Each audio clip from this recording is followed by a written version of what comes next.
Karena mereka itu melupakan Allah, ya, lupa atau melupakan Allah dan juga melupakan hari pembalasan, maka Allah tidak mempedulikan mereka. Ngapain peduli kepada orang yang memang selama hidup tidak peduli kepada Allah?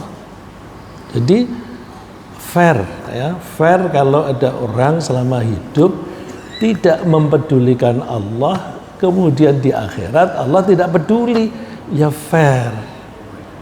Kalau di dunia mereka tidak peduli kepada Allah, kemudian Allah mempedulikan mereka, itu keenakan, dan itu tidak mencerminkan keadilan Allah.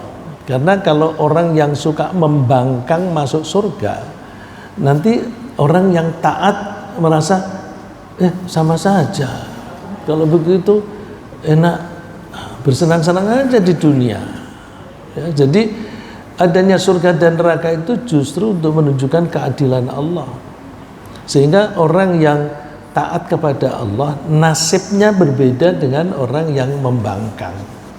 Ya, di kantor misalnya, di perusahaan saja, kalau ada orang yang bermalas-malasan dan orang yang rajin, gajinya sama, itu yang rajin itu merasa nggak enak, wah nggak fair.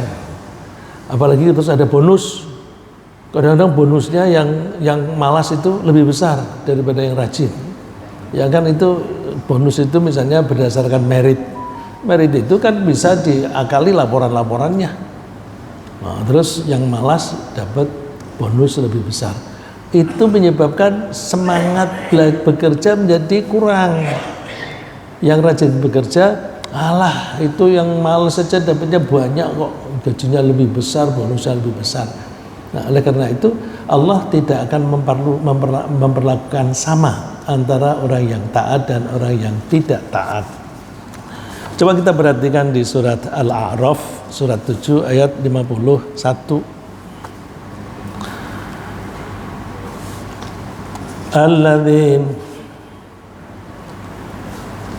Alladzina ittakhadhu dinahum lahwan wa la'iban wa gharrathumul hayatud dunya falyawma nansahum kama nasu liqa'a yaumikum hadza wa ma kanu bi ayatina yajhadun. Yaitu orang-orang yang menjadikan agama itu hanya sebagai main-main saja, hanya untuk canda-candaan. Jadi agama itu hanya untuk main-main, tidak serius, hanya untuk identitas di KTP. Itu kan hanya untuk main-main yang tidak ada artinya. Mestinya kalau menyatakan orang Islam, ya Islam itu artinya tunduk, ya mestinya tunduk kepada Allah. Jadi mereka itu menganggap sepele agama. Agama itu disebut ad-din. Ad-din itu artinya peraturan-peraturan. Jadi orang yang beragama itu adalah orang yang hidupnya mengikuti aturan-aturan. Nah, aturan-aturan yang baik itu aturan dari mana? Inna dina indallahil Islam. Aturan yang benar, yang baik adalah aturan yang dibuat oleh Allah, yaitu al-Islam. Kalau kita mengikuti Islam, maka kita akan diterima oleh Allah Subhanahu wa ta'ala. Nah, kalau kita mengaku beragama Islam, agama itu ad-din, ad-din itu peraturan, berarti kita hidup teratur, diatur oleh Allah. Ya. Hidup itu, kita dalam hidup itu ada pilihan. Kita mau hidup bebas atau hidup teratur. Enakan mana Pak? Hidup bebas dan hidup teratur Pak? Teratur. Kalau hidup bebas itu berarti hidup mengikuti aturan siapa? Aturan diri. Bebas, aku bebas. Kalau aku bebas berarti aku berbuat apapun karena saya pengen melakukan itu. Jadi berangkatnya dari dorongan dari diri sendiri. Kenapa kamu lakukan itu? Pengen aja. Pengen aja. Hasilnya untuk siapa? Untuk aku. Jadi orang yang bebas itu hidupnya berangkat dari kemauan keinginan sendiri, hasilnya untuk diri sendiri. Itu bebas. Seperti kita negara merdeka, kita maunya Indonesia ini jangan diatur-atur orang dong, diatur Belanda atau Jepang. Kita mau ngatur diri sendiri. Ya kita maunya kalau mengatur diri sendiri itu untuk menyejahterakan diri kita sendiri. Ya cuma kalau negara ini karena di situ ada banyak anggaran, lalu terus orang berebut ke sana, terus dimaling oleh para pejabatnya, akhirnya merdeka, tetapi kita dijajah juga oleh bangsa kita sendiri. Nah itu kalau itu. Nah jadi hidup bebas itu artinya kita berbuat semau kita. Berbeda dengan hidup teratur. Kalau namanya teratur, itu namanya aja teratur. Teratur itu kata kerja aktif apa pasif, Pak? Teratur. Aktif apa pasif? Kalau mengatur aktif, kalau teratur pasif. Jadi kalau kita bilang kita maunya hidup teratur, berarti kita hidup diatur. Diatur oleh siapa? Nah, kalau kita tidak mau diatur pihak lain, kita namanya bebas. Kalau kita hidup teratur, kita rela diatur oleh pihak lain. Pihak lain itu siapa? Ya ada orang yang diatur pihak lain itu diatur oleh presiden, diatur oleh suami dan sebagainya.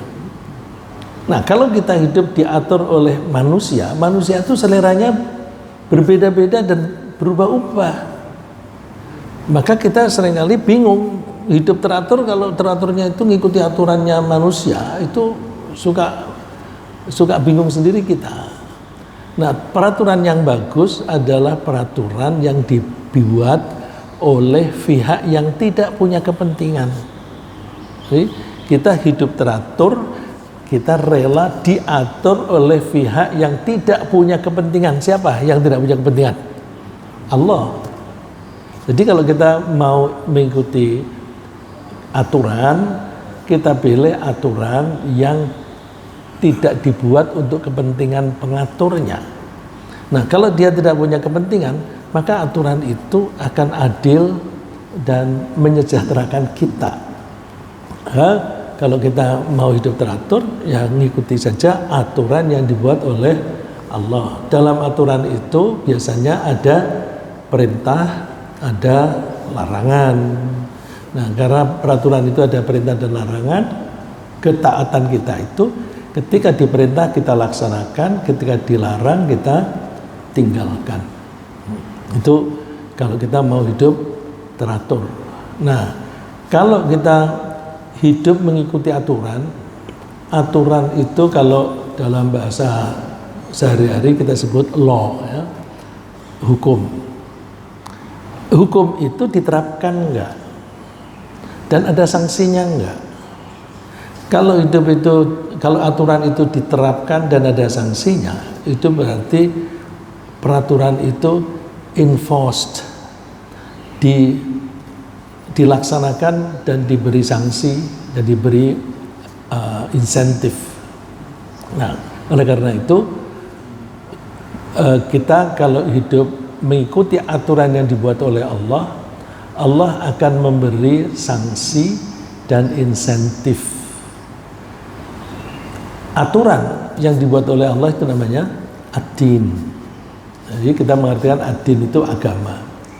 Tapi hari pembalasan disebut yaumuddin, pakai ad-din juga. Ya. Inna dina indallahil Islam, sesungguhnya agama yang diterima oleh Allah adalah Islam. Agama ad-din di situ. Tapi maliki yaumiddin, Allah itu yang memiliki hari pembalasan. Sama-sama kata ad-din, tapi yang satu diartikan agama atau aturan, yang satu diartikan pembalasan. Nah, itu artinya ad-din itu ya aturannya, dan ad-din juga itu adalah enforcement-nya. Bagi mereka yang nurut akan mendapatkan insentif di surga, yang tidak nurut akan mendapatkan sanksi siksa di neraka.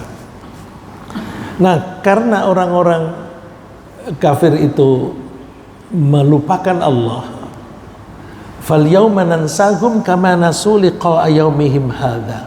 Maka pada hari ini, hari pembalasan, nansahum, kami melupakan mereka. Hati-hati dalam menerjemahkan. Nansahum arti letternya kami melupakan mereka. Kami itu siapa? Allah. Allah mengatakan kami melupakan. Hati-hati. Jangan bilang bahwa di dalam Al-Quran tidak ada kata kias, tidak ada arti kias. Ini kalau kita artikan letterlek berbahaya. Karena apa? Lupa itu kelemahan. Lupa itu kelemahan. Kalau Allah lupa, itu tidak pantas jadi Tuhan. Jadi kalau kita mengartikan satu kata secara harfiah, secara letterlek bertentangan dengan ayat yang lain, maka kita harus mengartikannya secara kias. Kiasnya gimana? Kalau orang lupa itu bagaimana sih?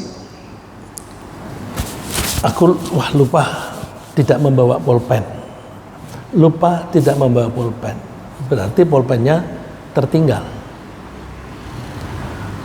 Allah melupakan orang-orang kafir.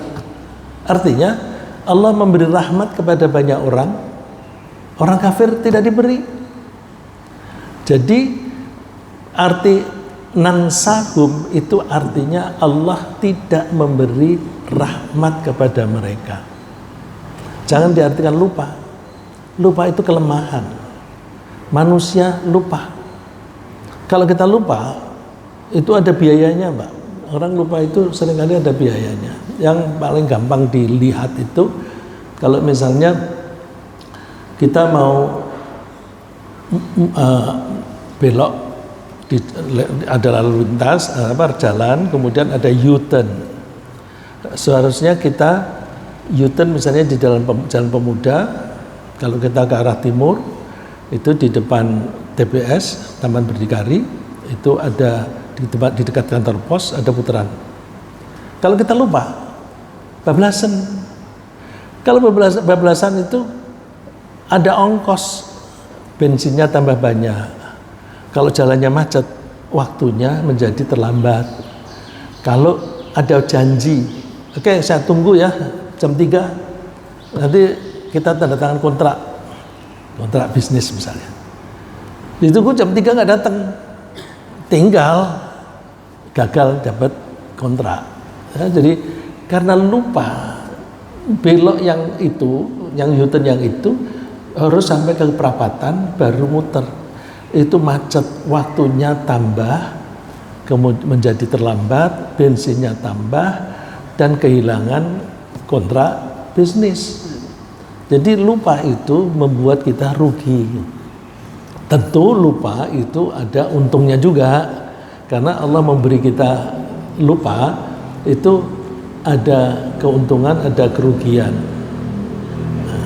Keuntungannya apa? Keuntungannya itu kalau kita tidak pernah lupa, kita nggak pernah damai sama istri. Suami istri nggak bisa damai. Kita kadang-kadang berantem suami istri, nanti rukun lagi. Karena apa? Udah lupa. Jadi lupa di situ hikmah. Ya, tapi jangan kita, wah kan ini lupa itu banyak hikmahnya. Menghafal Quran dilupain aja. Oh ya nggak gitu, ya kan? Sholat lupa nggak apa-apa. Sholat zuhur 5 rakaat begitu. Ya kan memang biasa manusia lupa. Enggak, jadi apa namanya, ada tempatnya. Tapi saya hanya ingin mengatakan bahwa lupa itu kelemahan. Kalau Allah itu lemah, itu tidak cocok dengan kita mengatakan subhanallah. Subhanallah itu Allah maha suci dari kemusyrikan dan kelemahan. Kelemahan apapun. Ya, Allah tidak pernah lupa. Jadi fal yauma nansahum, pada hari ini kami tidak memberi mereka rahmat kama nasu liqa yaumihim hadza, sebagaimana mereka melupakan pertemuan hari ini. Jadi lupa yang bagi manusia itu arti letterlek Ini kalau menurut sastra, kadang-kadang kita menggunakan kata yang sama dengan yang digunakan sebelumnya atau dalam konteks itu untuk bermaksud yang lain. Ya. Itu biasa karena di sini ada nasu, maka pakai nansahu. Seperti inilah. Yukhadi'una Allah wa huwa khadi'uhum. Mereka berusaha menipu Allah. Wa huwa yukhadi'uhum, lalu Allah, nah di situ Allah pakai kata khada'a juga. Kalau dari letter leg, Allah menipu mereka juga. Lah, tipuan itu kelemahan. Orang menipu itu karena tidak bisa berterus terang dan sebagainya. Jadi nggak mungkin Allah menipu. Kenapa pakai kata itu? Karena sudah dipakai sebelumnya. Yukhadi'unallah. Lalu terus Allah menggunakan kata yang sama. Wa huwa khadi'uhum. Nah, ini artinya apa? Mereka berusaha menipu Allah, lalu Allah membalas tipuan mereka. Membalas tipuan mereka. Nah, ini kaidah bahasa. Jadi kalau kita mempelajari Al-Quran, kita juga mesti harus mempelajari kaidah-kaidah bahasa. Nggak bisa kita tanpa mempelajari kaidah-kaidah bahasa. Karena yang banyak kita dengar, sering kali kita dengar, mengartikan Al-Quran harus letter leg, tidak boleh ditafsirkan, tidak boleh dikiaskan. Nah, kalau seperti ini, kalau kita tidak mengiaskan, bisa menyekutukan Allah karena menganggap Allah lupa. Lupa itu kelemahan seperti manusia. Allah tidak seperti manusia, gitu. Nah, karena mereka melupakan hari pembalasan ini, maka mereka tidak diberi kasih sayang. Wa ma kanu bi ayatina yajhadun, dan dikarenakan karena mereka mengingkari ayat-ayat kami. Karena mereka tidak diberi rahmat oleh Allah, maka mereka putus asa. Putus asa karena rahmat Allah di akhirat itu wujudnya masuk surga. Kalau mereka tidak dapat rahmat, mereka di neraka. Mereka tidak bisa lepas, tidak bisa keluar dari neraka, maka mereka putus asa.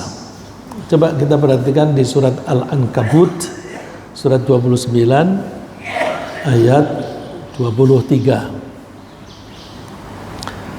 Walladzina kafaru bi ayatillahi wa liqa'ihi ulaika ya'isu mir rahmati.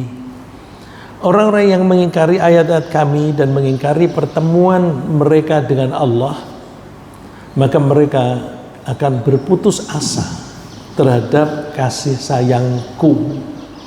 Putus asa karena tidak bisa dapat lagi. Mereka keluar nggak bisa dari neraka, selalu dihalau lagi, dikembalikan lagi oleh malaikat yang berjaga. Wa ulaika lahum adzabun alim, dan mereka itu mendapatkan siksaan yang pedih. Betapa rugi kalau ada orang di akhirat tidak mendapatkan rahmat Allah. Bagaimana gak rugi? Rasulullah mengatakan bahwa Allah itu mempunyai rahmat kasih sayang banyak sekali. Kalau diangkakan, indeksnya 100, atau kalau dipresentasikan 100%. Jadi Rasul Allah itu mempunyai kasih sayang 100 angka indeks atau 100% dalam presentasi yang diberikan kepada makhluknya di dunia ini hanya satu bagian, hanya 1%. Rasulullah bersabda, inna lillahi ta'ala mi'ata rahmatin. Sesungguhnya milik Allah atau Allah memiliki 100 rahmat. Anzala minha rahmatan wahidah bainal jinni wal insi wal bahaimi wal hawam. Allah memberikan kasih sayang itu satu saja dari 100 kepada makhluknya, yaitu jin, manusia, binatang, termasuk binatang buas. Rasulullah mengatakan wa biha yatarahamun. Kasih sayang yang diberikan oleh Allah kepada manusia dan binatang-binatang tadi, kasih sayang itu digunakan oleh mereka untuk menyayangi yang lain, terutama anaknya. Binatang buas, sebuas apapun pasti sayang pada anaknya. Anaknya dirawat, diprotek, dilindungi dari bahaya. Itu karena kasih sayang sebagai bagian dari kasih sayang Allah yang diberikan di dunia. Manusia berapa miliar, binatang berapa triliun, semuanya menerapkan kasih sayang Allah. Itu baru 1%. Sedangkan sisanya yang 99% itu nanti dibagi oleh Allah di akhirat. Wa akharallahu tis'an wa tis'ina rahmah. Dan Allah mengakhirkan pembagian yang 99 dari kasih sayangnya itu, yarhamu biha ibadahu yaumal qiyamah, yang Allah menyayangi hambanya di hari kiamat. Berarti kasih sayang di akhirat itu tidak terhingga. Kita di dunia saja sudah bisa berbagi kasih sayang. Maka di akhirat cinta kasih antara suami istri akan kuat sekali. Di sana tidak akan ada dendam, karena dendam itu bertentangan dengan rahmat. Wa naza'na ma fi qulubihim min ghillin ikhwana. Kami tanggalkan rasa dendam dari hati mereka dan mereka bersahabat. Ali bin Abi Thalib radhiyallahu an pernah mengatakan waktu itu dia kedatangan tamu, salah satu tamunya adalah anaknya Talhah bin Ubaidillah. Talhah bin Ubaidillah itu meninggal dunia dalam perang Jamal. Talhah berada di tentaranya Ibu Aisyah. Ali itu berhadapan dengan mereka. Kebetulan Talhah meninggal dunia dalam perang ini karena ada fitnah ya, jadi antara sahabat dan sahabat itu bertikai sendiri, di dua pihak ada korban. Nah, padahal Talhah itu salah satu dari 10 sahabat yang dijamin oleh Allah masuk surga. Jadi dia meninggalnya insya Allah masuk surga, dan Ali pun juga dijamin masuk surga. Maka ketika Ali sebagai khalifah ketemuan anaknya Talhah, dia bilang, aku yakin aku nanti bisa ketemu dengan Talhah dan kami bersahabat, saling menyayangi, karena nggak ada dendam lagi.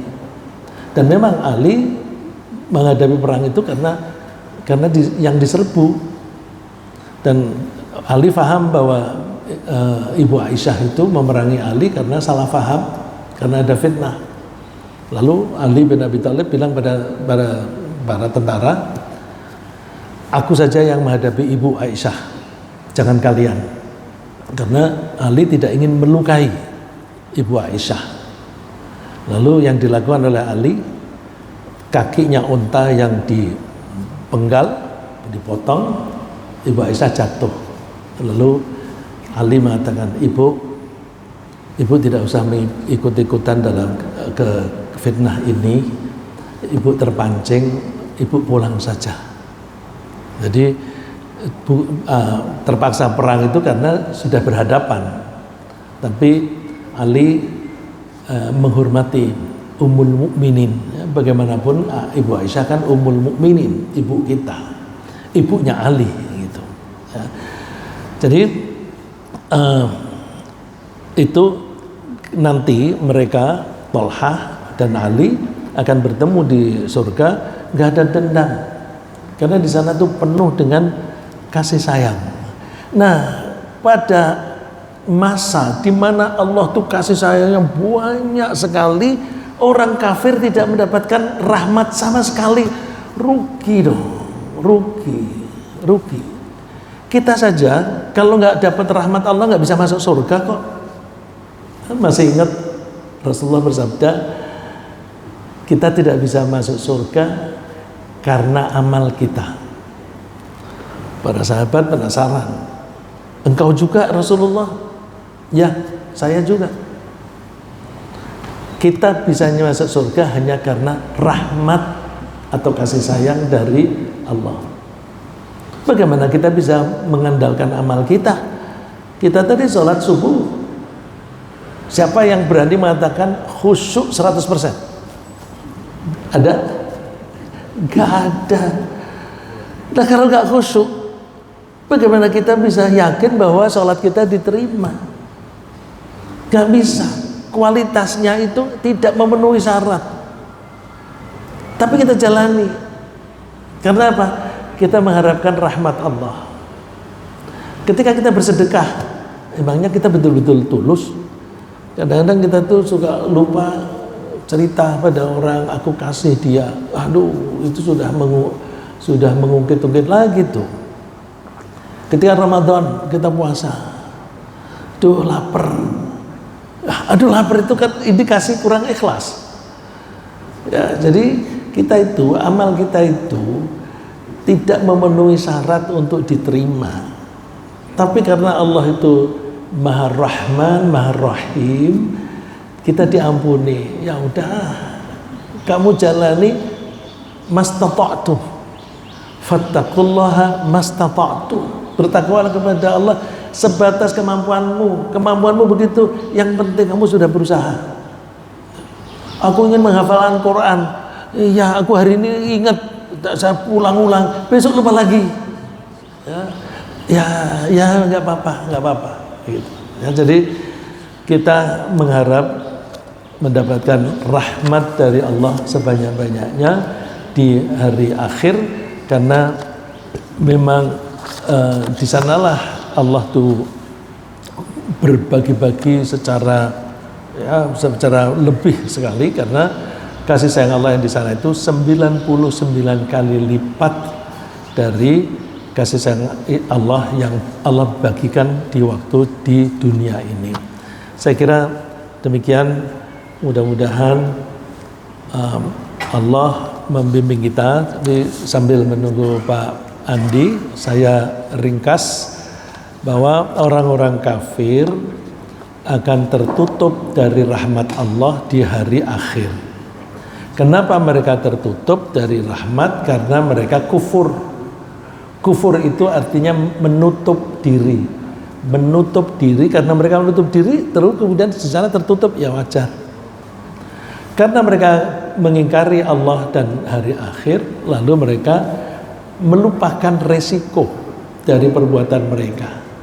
Karena mereka tidak meyakini adanya resiko, lalu mereka hidup di dunia ini hanya main-main dan bersenang-senang saja. Nah, karena mereka di dunia itu melupakan Allah dan melupakan hari akhir, maka mereka dalam tanda kutip dilupakan oleh Allah, artinya tidak dipedulikan oleh Allah, tidak diberi rahmat oleh Allah. Nah, karena mereka tidak diberi rahmat oleh Allah, maka mereka putus asa. Sayang sekali mereka tidak bisa mendapatkan kasih sayang Allah di masa di mana Allah itu mengobral kasih sayangnya sampai 99 kali dari kasih sayang Allah yang dibagikan pada makhluknya di dunia.